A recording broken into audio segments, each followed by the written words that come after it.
Hello and welcome to Cody's Chronicles. Today I'm going to be talking about the gear and equipment I'm going to be using while kayaking down the Missouri River. I'm going to be going on a 2,300 mile journey from Three Forks, Montana to St. Louis. This is a Hobie Mirage Pro Angler 14 named Cheeto, because it's orange obviously. Orange was not my favorite color, but this was a good deal that I found on Facebook Marketplace, so I went with it. So it's a very heavy kayak because I've got a lot of stuff, but that's okay. I'm going to be showing you some of the features of a Hobie kayak. So they're most known for their pedal drives. This is the Mirage system. So these pedals click into a hole and you pedal them back and forth, and these fins go through the water.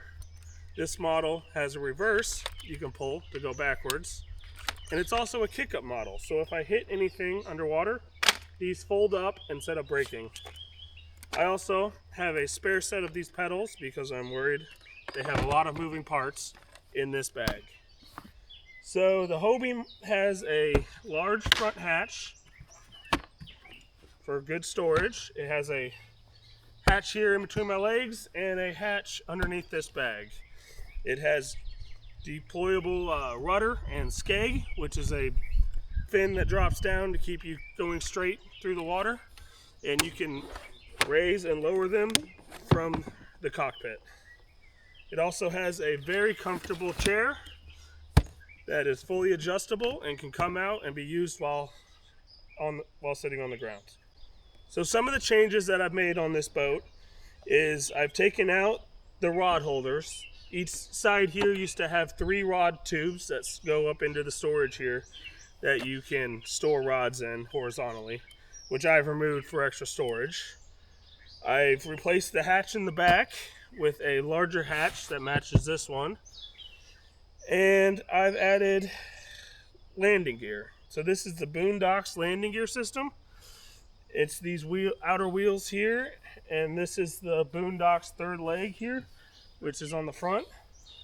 They're great, and I've used them for years, but they're a little on the weaker side. They're not designed for this much weight. So I've had to go with a C-Tug cart, which is underneath it also.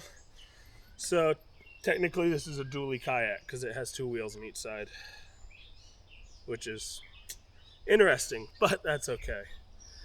I have a bikini, which is just a sunshade in this bag here.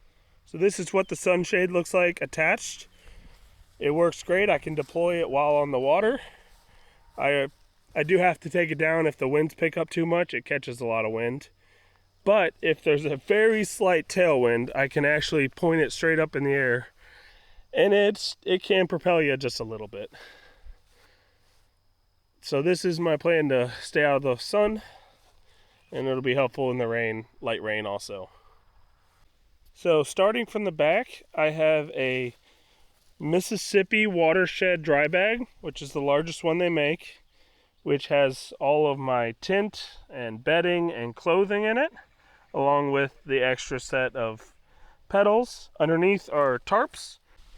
So right behind me I have 3 cup holders, a coffee cup, and 2 water bottles. And beside me, this is what I'm calling my deck bag. It is just stuff that I would like to access very easily while on the water. So these are my rudders while sitting. There's one on each side here that is used for turning. And these are my paddles. I will hopefully not have to use these very often, except when landing. The pedals should cover most things. I have a small fishing pole mounted underneath them. So this top one has a regular handled end, and that can come off, and these 2 will click together and turn into a 2-handed paddle for like a regular kayak. So this contraption is something I spent far too much time on. It uses the ram ball system. So mounted here is a phone holder, so I can just set my phone up right there and watch videos or use it and not be hands-free. And beside it is a camera mount for a action camera. And this is just fully adjustable and just folds over when I'm not using it. On the other side is another camera mount. This is the Rail Blaza camera arm. It uses the star ports, so it's fully adjustable and can be spun around and different angles and give me a nice wide shot. It can also be transferred back here to the rear to this port, and I have lights that can go a 360 white that can be mounted here, and a red and green that can be mounted at the front here. Along with it, that's also a camera mount. So this is my life jacket. It's a Onyx AM24. It's brand new. It is a CO2 cartridge expandable life jacket. It is, you tug this if you fall in the water, or if it gets submerged, it will automatically inflate. And attached to that is a Garmin InReach Mini 2, which just lets me send messages without service and tracks me so my family can know where I am. Underneath my seat is a Harbor Freight Apache dry box. It has a lot of electronics in it, which I'll go over later. And beside my sunshade is a stake that I made at work. It is just a piece of rebar with some P-stakes welded onto it that I can drive into the ground and attach the kayak using this lead here. I bought this on Etsy. It's just a braided parachute cord lead that I can use to pull the kayak or attach it to whatever. I also have a hatchet. It is a Fiskars X7. It's just tied to the side here, which I can use to drive in this stake into the ground along with 10 stakes, and obviously use it as a hatchet if needed. So inside this front hatch, it is sealed with these two bungee straps, which come off easily. And there is a rubber seal that goes around both of these. It keeps the water out. This is a sponge, which I can use to mop up any water that happens to get inside the hull. So on top is what I'm calling my shore bag. This is a Sea to Summit, just like day bag. It is a waterproof bag. And inside this bag is very obvious. It is toilet paper and a entrenching tool, just a shovel basically, along with some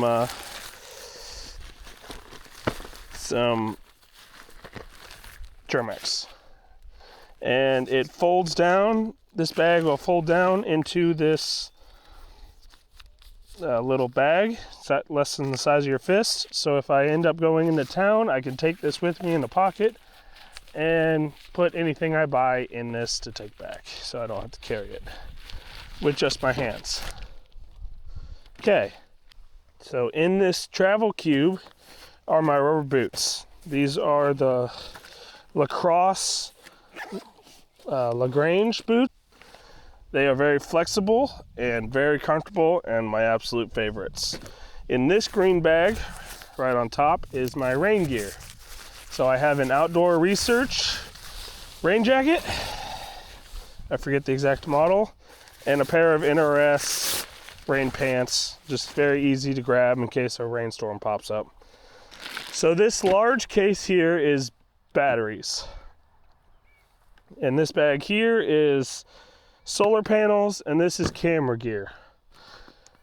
I have two DJI Action 5 Pros. One of them is on this tripod right here, and the other one is being used to film right now. And then as you can see right here, there's a yellow bag. That is a cover that goes over the whole thing to keep the rain and dew off of this kayak at night. This is all of the electronics I'm going to be taking on the trip. There is a lot of it. It's what I've decided to do, and it might be the most going down the river, I don't know, but there is a lot. So this bag here is solar panels, which I'll show you once I get to the batteries. This one has batteries and cords, and this one has a Starlink satellite, a laptop, and a bunch of odds and ends. There is a lot, but most of it is because I plan to make these videos and post them while on the river. So the main reason I'm able to do this is this Starlink Mini. It weighs about 2 pounds. It's very small and pointing at the sky, and I can get internet hopefully pretty much anywhere. So to edit these videos, I am taking a laptop. This is the Asus ProArt 12. It is a very small 12-inch laptop with very good specs. It has a charging block here. This here is my storage for the videos. This is a 6 terabyte solid state drive. And these are 1 terabyte micro SD cards. This is what these cameras use. So I have 2 cards, one in each camera, and these are 8 extra terabytes, which will hopefully last me the entire trip. I also have just some card readers here that I keep dropping. Right there. So this is a cell phone, nothing fancy, but it is my second cell phone. This is the one I typically use. This is the same model. I have 2 cell phones from a couple years ago before Starlink was a thing. The only internet that I could get at my house was broadcastable Wi-Fi through my phone. So I bought a second phone to be able to broadcast more Wi-Fi to have more internet. And once that became not a thing, I decided to keep it because I was planning to go on this trip. So that way, if this phone happens to go into the water, I have a second phone that is working and connected with a working SIM card.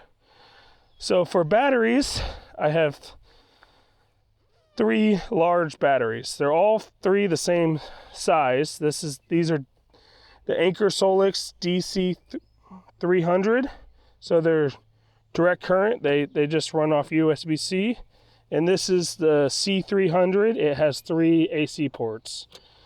And the only reason I have this big one is because of this laptop to edit videos. When it's not plugged into its factory cord here, it cuts down the GPU and CPU by quite a lot.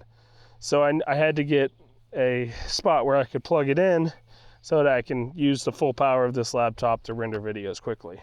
So I have 3 small portable batteries here. Both of these are just light, cheap ones. And this one is a larger 60-watt one. So all 3 of these and this one can run the Starlink satellite.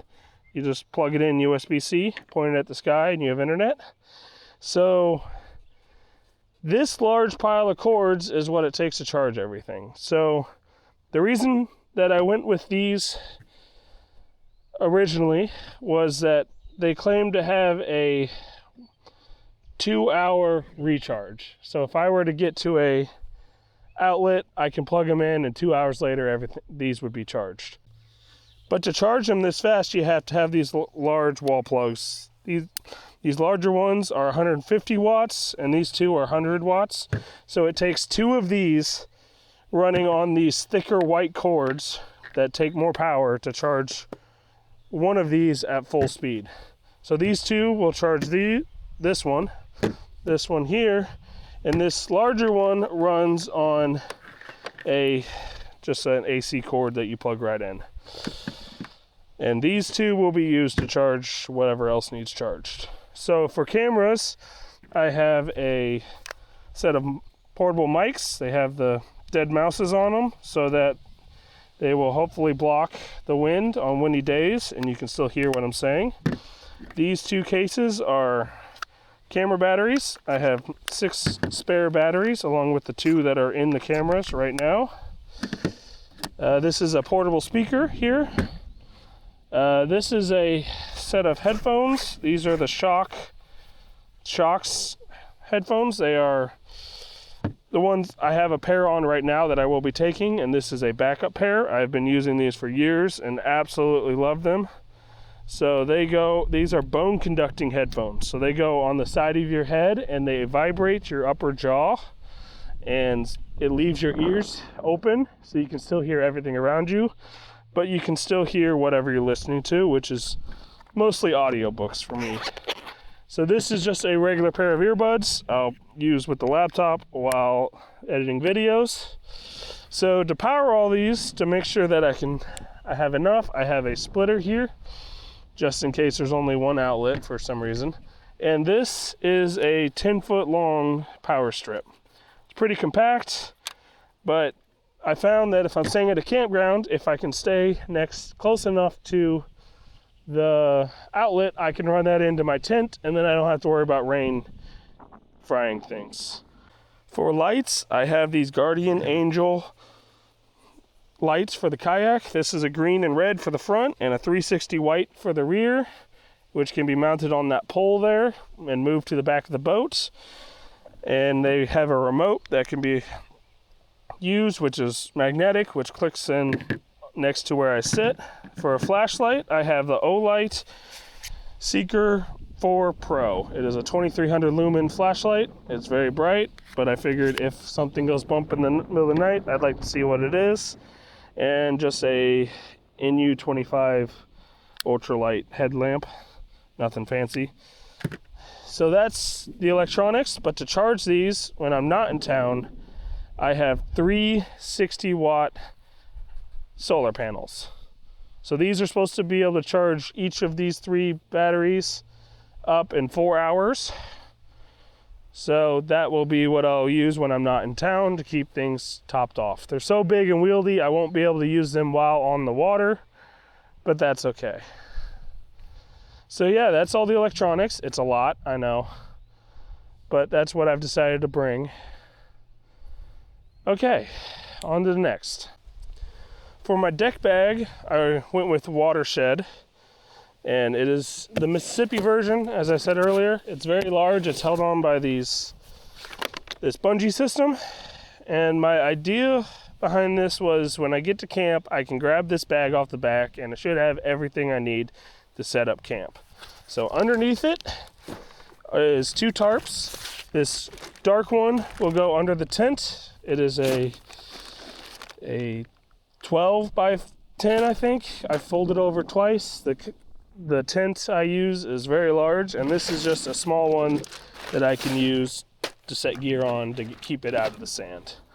But luckily, this whole kayak kind of sits up with the third leg in the front pretty flat, and I can pretty much use this as a platform to hold stuff while I'm setting things up. So this one is pretty full. It's got a lot of latches on it to keep it sealed, and Watershed uses this like Ziploc type seal on the top. So inside here, this is my tent. It is a Hilleberg Anyan GT3. So it's a 3-person tent. I will set up in a little bit. So this is a sleeping pad. This is a Sea to Summit Etherlite XT insulated. I'm also taking a second sleeping pad because I've had issues in the past where they pop. I do have kits to patch them, but if it happens in the middle of the night, I would really like to just air up a second one and just go back to sleep rather than deal with trying to patch it in the middle of the night. So the second one I have is a Nemo Tensor. It's a long wide. I've slept on both of them recently, trying to get used to them. They're both great. So hopefully bringing 2 of these is unnecessary, but they're pretty light and just backup, because if it's really cold, it can be kind of dangerous to be laying on the ground during the night. So for clothing, I have two compression bags. So these are both Sea to Summit compression bags. I bought them on sale, like a year-end sale. This black one has cold weather gear, and this is the rest of my clothes here. Also in this bag is what I'm calling my tent bag. It is filled with stuff that I will use inside the tent each evening. I'll go through that in a second. Along with this is just stakes for the tent. So in sand, you can't use regular tent stakes. These are the regular ones. My tent uses 16 stakes. It's a lot to fully stake out the tent. So I have a whole bunch of these regular, like Groundhog MSR. These are the actual Hillebrand ones, but they work great in regular dirt. And when I'm in sand, I have sand screws. So this is the Orange Screw brand. There's nothing fancy about them. They just screw into the ground. and hold tight in loose sand to keep your tent down. And I have quite a few of those in that bag. So in this bag, I also have a spare set of pedals. This is a pretty much the same model as the one up front, except they're not the kick-up model, unfortunately. But these are just backup in case the other one dies, and I can continue, because these Hobie kayaks are not a whole lot of fun if you are trying to actually paddle them. They're just big and bulky. So this is a full body mosquito suit. So if needed, I can wear that. And this is my sleep system. I went with the Zen Bivy system. So it's a sheet that goes over the air pad and a quilt, which I can show you in a little bit. And in the bottom is just a very thin, it's blowing in the wind, a very thin 1/8 inch foam pad that will go underneath my sleeping pad just to kind of keep it up off the floor and hopefully prevent anything from popping my air mattresses. I've been told that by several people that helps and can protect your sleeping pad. So I went with a 3-person tent. I wanted some space on this trip if I'm going to be living out of it for months. So this is the Hilleberg Anyan 3 GT, and the GT means that it has a large vestibule. So if I open this up, the tent is on this side, and the rest of this is all just storage. So it's about 14 feet long from one end to the other. So that's definitely going to limit me on places where I can camp, but hopefully it won't be too big of an issue. I just won't stop unless I have a place to camp, hopefully. So it's a tube shape, so the wind will definitely go over it. It's supposed to be able to weather storms quite well. And I bought it just because I wanted one that is bomb proof, and this is supposed to be one of the best tents available. So this is what I went with. It is basically a light mountaineering tent. Okay, so this is my sleeping pad and sleeping gear, and I'll set that up in a second. So this is what the tent looks like.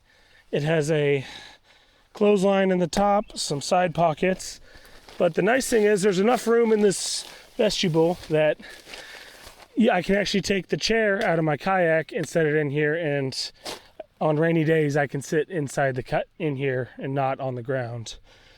And this right here is a thermometer that is Bluetooth, so it hooks up to my phone. I can track how cold it gets or how hot it gets. So that way when it gets cold and I complain about it, I can tell you exactly how cold. So this bag is my tent bag, as I'm calling it. So in here I have a snug pack blanket, which is, I'll show you in a second. I have my pillow and a fan. So this fan that I got is special because it has a timer, so I can set for 2, 4, or 6 hours, which is something that I really wanted. This will hopefully keep me cool during the hotter days, and it has a light built in, not really necessary because my big batteries have lanterns on top, and yeah, I just really wanted the timer because when it'll be real hot in the evenings and then hopefully cool off at night, and I won't need the fan. It'll save battery if it shuts off. And this is just backup. I have 2 spare sets of glasses in here, some earplugs, and a spare harmonica. I learned how to play the harmonica for this trip. I enjoy it, and I'll probably be playing quite a bit in the videos to come. Last but not least, no, there's still more. This is my air pump. It's a flex tail. It's 1.2 ounces. Double click it, and you get that lovely noise. But you plug it into the mattress. It airs it up for you. You don't have to use your breaths.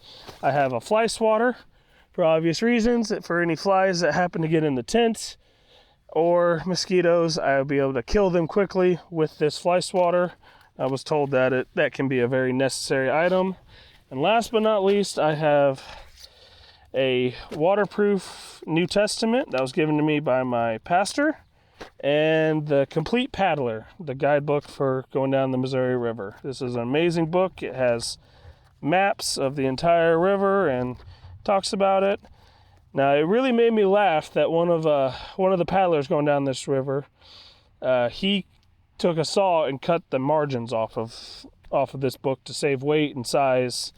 And it's just, we're having very different trips. I am not that worried about weight. I probably should be, but I'm not. So I'm going with the slow kind of, a lot slower trip. So yeah, that's my tent. This is my home. And I'm gonna set up my bed and show you it right now. Okay, so this is how I'll be sleeping most nights. I went with the ZenBivy sleep system. So I have a Nemo Philo pillow. I've had this for years. But the ZenBivy system is a sheet here that attaches to your air mattress pad. It has a kind of a hood here like a sleeping pad. So this is just a regular sheet, or it can be used as a liner. It can be attached to the quilt here. And this quilt, when cold, can be attached to these arms here to stop side drafts. So a quilt is just like a sleeping bag. It has a foot box here, but it doesn't have a back, because when you lay on the insulation on your back, it compresses and doesn't actually keep you warm. So this one just doesn't have that. So instead it has these side panels that I can hook onto here on each side. It'll stop any drafts. It won't be necessary unless it's really cold. So this is a 30-degree sleeping bag, which is a little chilly. So I do have this liner, which is I can use as a sheet when it's warmer. And just to be safe, I have this Jungle Snug Pack blanket. It's just a large throw, basically, that crumples down real small. And I can throw this over the top and when it gets cold, and I think that will definitely cover any cold weather that I get. But it also gives me 3 options for temperature. So I have this quilt for when it's cold. I have this blanket, which just barely fits over me, but it does actually fit for somewhat cold nights. And then this sheet for when it's hot or nothing at all, if it's 100 degrees out. But yeah, that's my sleep system. So this is the clothing that I'm going to be bringing with me on the trip. They compress down quite small in these bags. So this black bag is cold weather gear. So I've been told that it's only getting down into the 40s, most likely for my trip. But just to be safe, I've brought some cold weather gear. I don't know if it's going to be necessary, but I like to have it. So this is a puffy jacket. So this is a Decathlon MT100. It's just a cheap, good puffy jacket. That'll work great. And so I have a pair of waterproof socks in here on top. So if it is raining, I can put those on and it'll keep my feet dry, along with a pair of insulated and non-insulated gloves. I have a pair of long johns here. These are Carhartt long johns. This is the upper piece and this is the bottom piece. These are the warmest long johns I've ever worn, by far. So if I were to fall in the water when it's cold, I can put those on and those will most likely warm me back up. And I just have a neck gaiter and a beanie. I am bald, so it could get chilly. Okay, so my main clothes here. I found that through a lot of research that I've liked the company Outdoor Research, so I have a lot of their clothing. So this is just a mesh bag, nothing fancy. It came with my sleeping bag to keep it fluffed up, because you're not supposed to keep them compressed in long-term storage. But I'm just gonna put really dirty, smelly clothes in there so I don't have to put them in with the rest of my clean clothes, if I have any clean clothes. So this is all the clothing that I'm taking. Seems like a lot, but it compresses down quite a lot. So to start with, I have these sun gloves. paddling gloves. They're very thin. They're just going to keep the back of my hands from burning, because your hands need to be pretty much on the rudder system of this kayak pretty much the entire time. So they keep the sun off. For shirts, I have a outdoor research Echo hoodie, sun hoodie. I have two of them. This is the light blue one, and I'm wearing the orange one right now. I love these things. They are very cool and very nice. So for pants, I have the Prana Zion stretch pants. I have two sets of these. This is a sand colored, and I have a darker pair on right now. Underwear, ex officio underwear I've been wearing for years. This is sweatpants. This is a pair of gym shorts to sleep in. I have just a cotton t-shirt for town, and a pair of long, darn tough socks, along with two extra pair of short socks and a pair of Injinji toe socks. So these are liner socks. They go underneath your socks, and they really help with blisters. I've worn them a lot during hiking, and I don't know that these pedals will cause blisters. I will do some hiking also, so I'm bringing a set of those. So this is just a pair of swim trunks, so I can go swimming easily. This is my hoodie. This is the Outdoor Research Microgrid Fleece hoodie. It's decently warm, and that'll be my main warm weather jacket. Okay, so back to the kayak. For water, I am a huge coffee drinker, so I am taking a Yeti coffee mug. I absolutely love this thing. Use it every day for years. And I have two insulated water jugs here. One is a Camelback shuttle mag, shoot mag, I believe. And this is just a Stanley water bottle, nothing fancy. But those will stay on deck with me to keep me hydrated during the day. And back here, this is a hatch that I installed. The typical Hobie hatches in the back are about this big around. And I'm keeping all of my food and water is in the hole in the back here. So I did not want to squeeze all the water bladders in and out like through that tiny little hole. I did that on my last trip. It was not fun. So I cut a hole in this and put this square hatch in, which was kind of terrifying, but it seemed to have turned out well. So for water, I have 9 gallons of water, or the capacity for 9 gallons. So I have a 2-liter CNOC water bladder. So the nice thing about these is the whole end opens, and if I need to filter water, I can screw a filter on here and open this up and kind of scoop water up. I don't believe I'll need to filter water, but I do have that option. So this is a 2-liter. I also have a Nalgene bottle of water, and I'm bringing this because if it does happen to get really, really cold for whatever reason, I can boil water using my stove and pour boiling water into this and put it in my sleeping bag to keep me warm at night. So I also have 2 more 3-liter CNOC bag water bladders that go on either side, and then the 2 big water bladders that I have are MSR Dromedary 10-liter bags. These are kind of Kevlar-like material.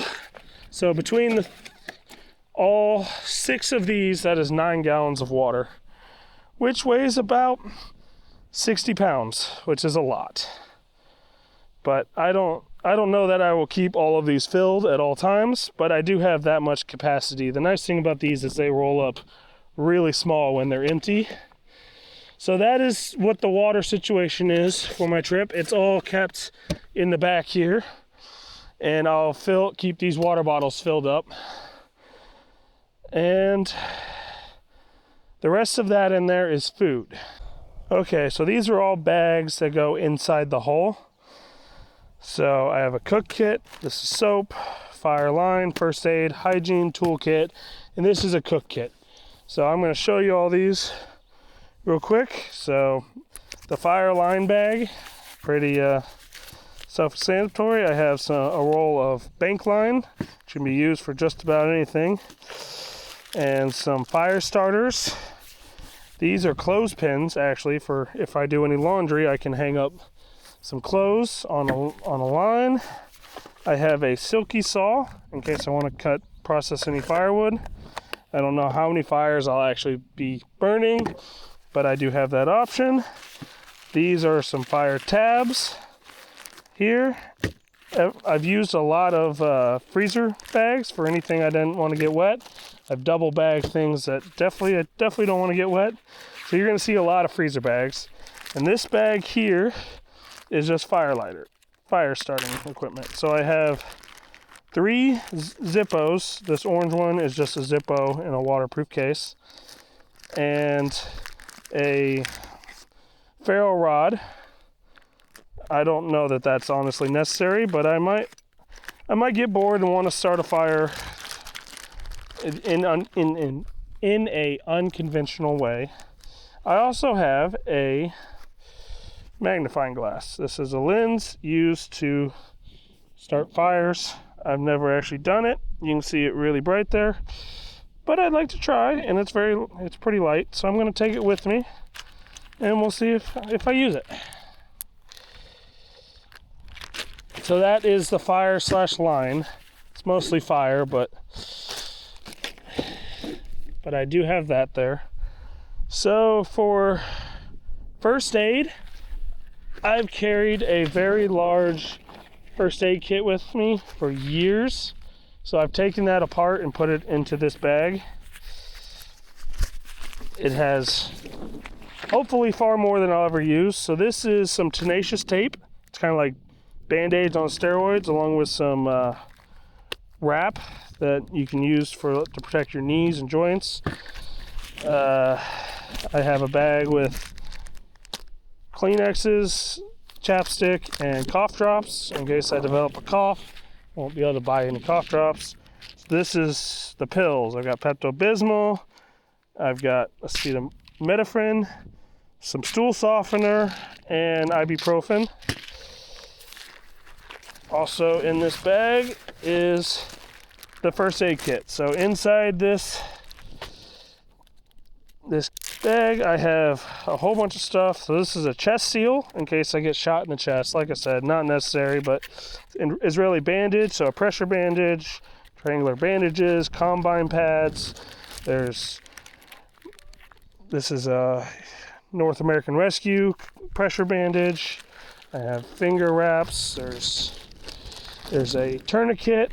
There are some ibuprofen and Band-Aids and Benadryl and some compressed gauze, some combat gauze, which has hemostatic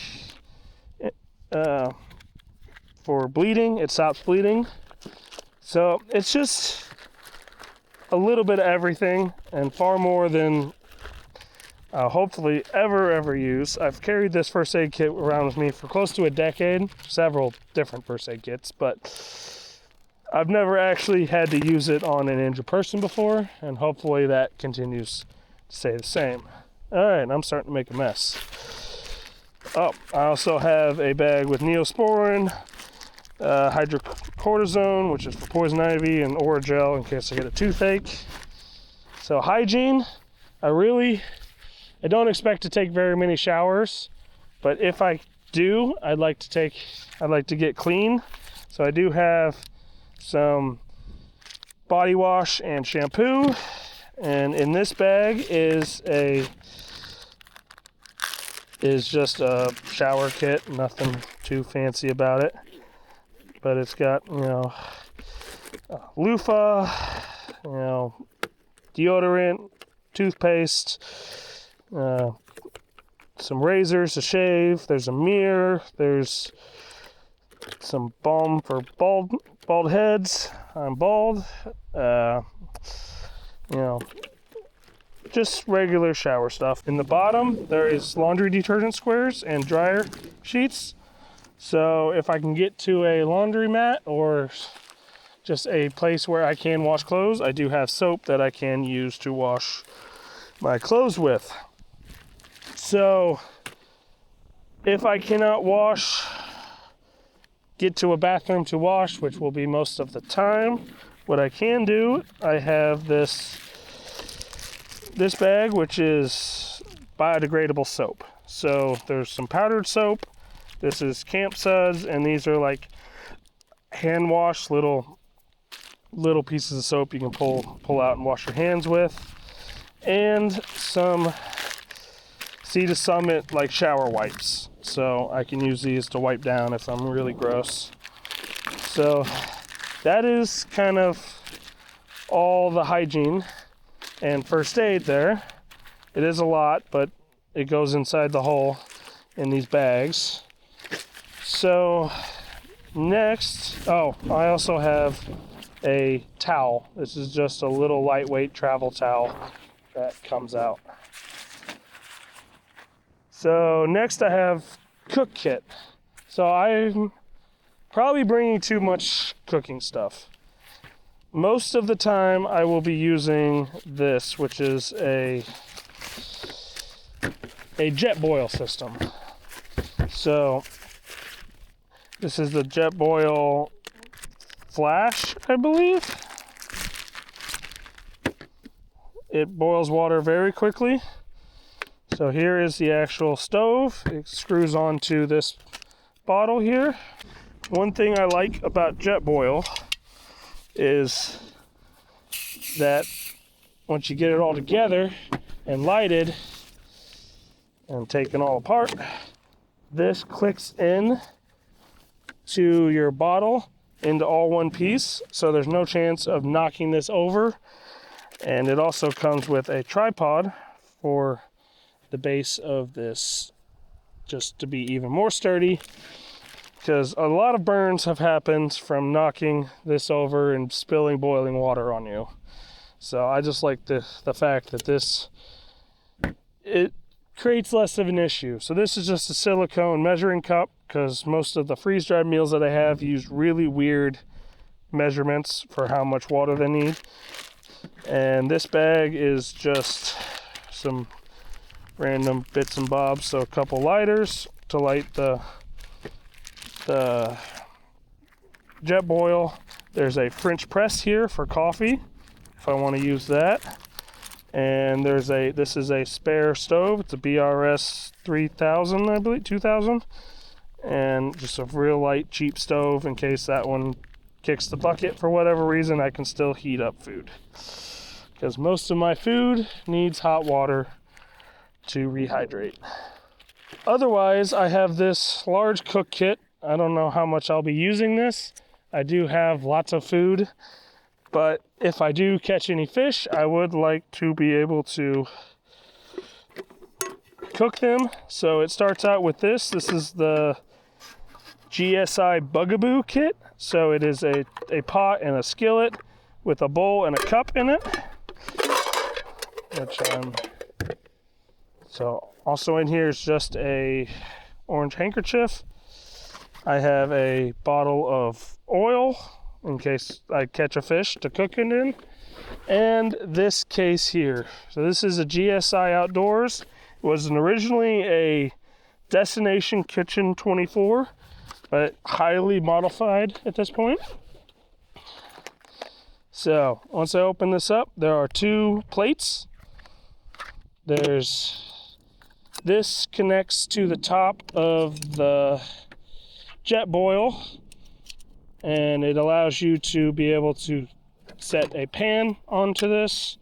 So this is just a little kitchen. It's got a little bit of everything: salt, pepper. This is Slap Your Mama Cajun seasoning. I put it on absolutely everything. So it has a dipper for oil, a spatula, there's silverware, there's a wooden spoon. This is the handle for the skillets. And it has a knife and a spoon, spatula, another this is another spatula. There's cheese grater, there's tongs, there's scissors, it's cutting board in the back. It's got everything you need. There's even a potato peeler and a can opener and a sponge to clean everything up afterwards. So I really enjoy cooking, so if I do have the chance, I will have the ability to cook whatever I want. So that is just about everything. Let me clean this off and I'll show you my toolkit. Okay, so this is my toolkit. I probably won't be opening this unless something bad happens. So hopefully I never do. But it is very full of a lot of little things. So everything's in a Ziploc bag inside a dry bag. So to start off with, I have some bits in case any screws come loose on the kayak. They mostly use Allen keys and Phillips and flathead. So this is just a couple bit sets. To use the bit sets, I have a screwdriver. It has a couple different sets, but I can pop these out and use these bits, and that should get me everything on the kayak. So we're going to pull this out and try to organize this a little bit. All right, so these are some extra bolts and parts that I have off the kayak from modifying it. So if one piece gets lost, I can hopefully have it there. So these are replacement canisters for my life jacket. So if I were to fall in the water or have to pull it and expand it, it's a one-time use. So I screw one of these in again and it's good to go. But I can also air it by hand if necessary. So hopefully I don't flip my kayak more than 3 times, or I'll be having to order more and mailed to me wherever I am. So this gray line is what is used inside the kayak to control the rudders. I've had, on my last trip, I had one break on the last half mile of the trip. So if that were to happen, I do have line and I can fix it. Let's see, I have duct tape and some tenacious tape, which is just another form of duct tape. This is a small roll of Gorilla Tape. This is a patch kit here for my sleeping pads. I really don't want a hole. This is also another set of patch kits. Really don't want a hole in those. I got some zip ties. These are hippo patches. So used to patch the boat if necessary. You can slap these on a hole and it'll seal them up. I was recommended those on the Missouri River Facebook page. So I have a 2-part epoxy that I can mix together in case there's a crack or something happens to the boat. Along with this is some putty that you can mold and it'll dry and seal the boat back up. So these two are a sewing kit. They're just a little kit with all kinds of stuff in it, and these are needles with thread in case I need to fix any clothing. So this is something that I heard in the Q&A on the Missouri River Paddler page. It is a screw-in plug, so you can screw it. I was told that you might come upon a pavilion with lights that doesn't have any outlets, and I might be able to plug this into where a light bulb goes and get power to charge my stuff. So other than that, I have water filters here. There's 2 water filters. This is a Sawyer Mini and a Sawyer Squeeze, and I have water purification tablets. I most likely will not have to use these to filter water, but I have them. And I have 2 of them because if I do have to filter actual river water, it can clog your filter quite fast with all the sediment in there. So just an emergency kind of thing. Most likely there'll be enough water along the way that I won't have to. This is some Hobie multi-lube. So this is just lube for the pedals. They have a lot of moving parts. It's water-based lubricant. It's all safe for the environment. But yeah, my last trip, I didn't have this when I went from Kansas City to Herman, and by the end of that trip, my pedals were squeaking pretty good. So I have 1 set in the deck bag, and this is a backup set bottle that in case it really starts squeaking. So this is a Exotac rip spool I bought years ago. It's a kind of a survival gimmick thing, but it has a sail needle here, just heavy duty needle with a kind of a push piece on it so you don't poke a hole in your finger, obviously.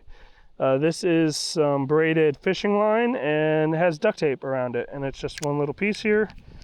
So it's good if I have to punch a hole in something. And last but not least, it's just a little knife sharpener. Nothing too fancy about it. Okay, so that's the toolkit. Hopefully I won't be patching anything, but I probably will be. For being out there that long, things will go wrong eventually, but that's okay because I'm prepared for it. All right, so I think I have a couple extra things here that go inside the hull. I have an extra can of fuel for my stove. These are lens wipes to keep my glasses clean. I have 2 extra rolls of toilet paper. I really don't want to run out of those.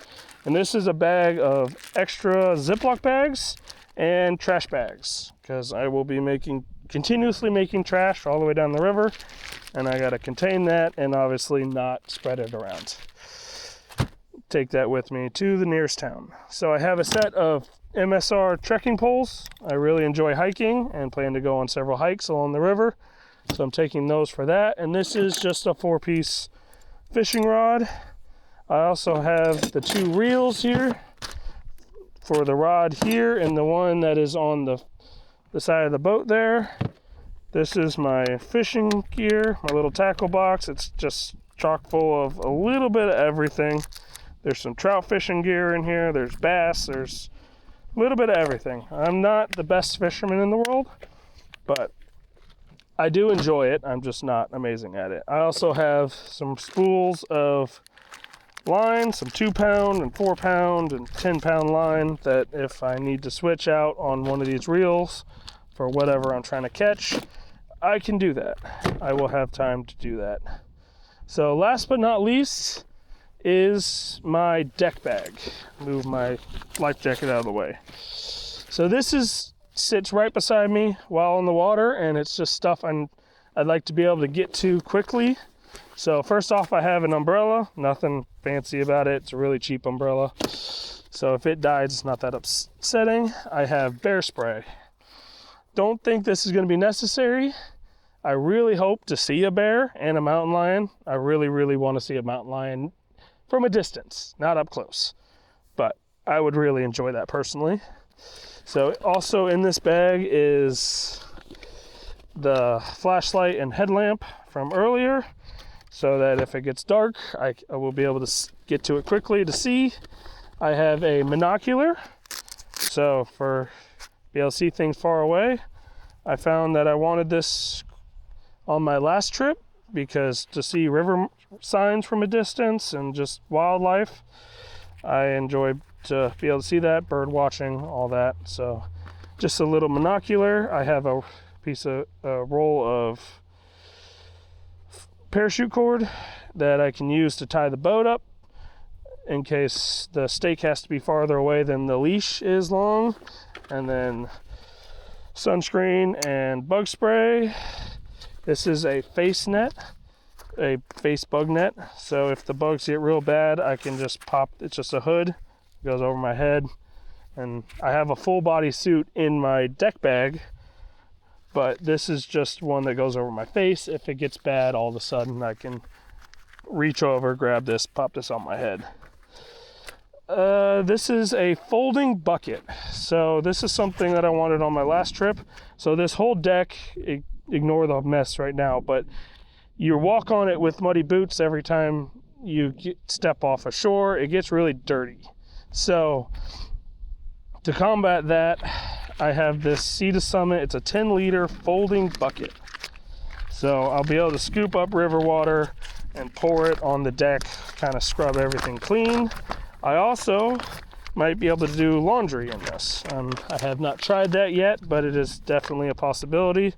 If I ever have to filter water, I can also scoop it out of wherever and let all the dirt settle out of it before I filter the water out. So it's just a little soft-sided bucket, and I hope to get some use out of. And it goes in this case. I have this is a climate, it's just a seat a sit pad. Just a inflatable sit pad. So if my butt starts hurting for whatever reason, I can inflate that, kind of change it up. I'll be spending a lot of time in this chair. I have a belt fan. So this is made to clip onto your belt and shirt, and it blows air up your shirt. It doesn't work amazingly well while sitting, but it's still a fan that I can use during the day if it gets really hot. It has a flashlight. I've had this for a couple years in construction. It's nice. So it's just an option when it's really hot to get a little bit of air movement. And last but not least, I have a wallet and a pocket organizer that I made years ago. It's got a pin. This is a Leatherman Crunch, which is a vice grip, knife, flashlight, chapstick. I've carried this with me for, I don't know, close to a decade now. So that's everything that I keep on the deck with me. So one thing I made sure when I got the water bottles on deck is that they have lids that are connected, that they can't fall into the river, because then the water bottle becomes useless. I think all that's left now is food. So this is the food that I'm taking with me on my trip. So everything on the tarp is what is a little over a month's worth of food, and that's what's going in the kayak. So this is it's not bagged up. I have each of these in 2 or 3 of them in a Ziploc bag, just to keep the water away from them in case any water gets in the hull. And this is what it looks like all spread out. So I have about a 3 1/4 months worth of food. So this is it in 2 tubs here. And so I've got it split up. Mostly it's freeze-dried meals. So I want to eat breakfast every day. So I have this section here is all breakfast meals. So I have Backpacker's Pantry. There's Pinnacle Foods, Mountain House, Stowaway Gourmet, Peak Refuel. It's all quite... There's not that many breakfast meals. So I really like these Rocky Mountain Scrambles. So they're scrambled eggs, potatoes, cheese. They got a lot of pepper. They're one of my favorites. So I have almost 30 of them in total between the 3 months here. So a freeze-dried meal for breakfast every day. And then coffee. So this coffee is Mount Hagen brand. It comes in these little single-serve pouches. And I found it takes 3 of them to go into my Yeti cup to get a decent cup of coffee. They're not, the best coffee in the world. It is definitely instant coffee, but it's still good. And at this point, it reminds me of the river, because that's usually when I drink it, is when I'm on the river. And it's mostly what I will be drinking. I do have a French press, so I have other options for coffee. I'm a very heavy coffee drinker. I've drank it black since almost middle school. And I drink almost a pot a day normally. So that's breakfast. So for lunch, we have these Green Belly meal bars. A 660 calorie or 695 calorie meal bar. It's just a big granola bar basically, and about an inch thick. Spiced caramel apple, mango cashew coconut, peanut apricot, dark chocolate banana, and cranberry almond. So there's 5 different flavors. So I have these in with these Lenny and Larry's complete cookies. It's a 440 calorie chocolate chip cookie. They're decent, along with some candy. So I've got Skittles and peanut M&Ms and Starburst. I have these a bag of Twizzler Super Nibs. So it's like the regular nib Twizzlers you see in gas stations, but these are a foot long. I found those out last year. It changed my life. Not really. It's Twizzlers. They're not all that great. More nostalgia. They're half plastic, but I enjoy them. This bag is electrolytes. So I've been using Element T or Element, depending on who you talk to, for quite a long time, and I really enjoy them. They're not bad. So on the back side of this, there's instant apple cider and hot chocolate, just for options in the evening. So for in the kayak, I've combined these into a bag. So each bag has a cookie, a granola bar, and some candy, or a granola bar and candy, depending. And each bag has 2 or 3 freeze-dried meals. So the other option for lunch are these MREs. So these are military rations. These are almost brand new, just a couple months old. They're the newer style that my voice just broke, sorry. I'm recovering from a cold. And I have these cold weather MREs that I've just never tried. I've always been interested in MREs. I never served, but I don't know if it's the inner prepper inside me, but I've tried most of these before, but not this newer style, so I'm interested to see if there's a difference. And not these cold weather ones, so that's what I'm bringing with me on this trip. So between these and the other meals, that'll be lunch. So if I don't necessarily have to stop for lunch. If I don't want to, I can eat that on the river. I also have these complete meal rec packs. So it's kind of a smoothie type. It's just powder you add water to. This one's coffee flavored, chocolate, and vanilla chai. And it's like an entire 700 calories in that one meal. So for supper is more freeze-dried meals. So I have Mountain House meals, more backpacker pantry, Stowaway Gourmet, which is definitely one of my favorites. Farm to Summit, Good to Go, Peak Refuel. So a little bit of everything. I definitely don't have everything, but I'd say 80% of what's on the market is in front of you right now. And I have a couple desserts here. These are Peak Refuel brownie bites along with cookie bites. So they're just freeze-dried cookie bites. You just don't add any water. You open it up and eat them. I have a freeze-dried ice cream sandwich, which I've never tried, but I will. And a couple desserts in case I have something to celebrate or just really want something sweet. So that's the food situation. Between the 3 months here, I think that's plenty of food. Each of these is a little bit more than a month.